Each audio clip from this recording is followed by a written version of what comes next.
Hello mga tears! Welcome back to my YouTube channel, and for today's video mga tears, i-share ko sa inyo kung magkano nga ba ang magagasto sa panganganak sa Kuwait. So for now, itutur ko muna kayo sa room kung sana ang recovery room. Okay, so may sarili po siyang bathroom, washroom, yan po yung room namin.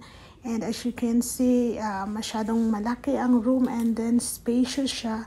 May sarili din siyang fridge, may sarili siyang sink, may pwede kang mag-coffee, libre na po yung coffee, tea, or whatever you want. Ano ka lang ng mainit na tubig. So, ayan po, super linis po. Ito po ang Al-Saif Hospital ng Kuwait po. So, ayan po yung room namin kung saan po ako after ng cesarean section. Ito pong room namin for more than 5 days.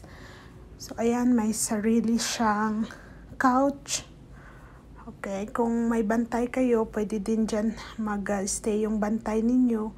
At the same time, sobrang linis siya, sobrang accommodating yung mga staff, mga nurses and doctors.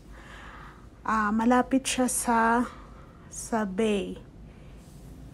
Malapit po siya sa seaside po, kung saan nakakatulong sa pagre-recover.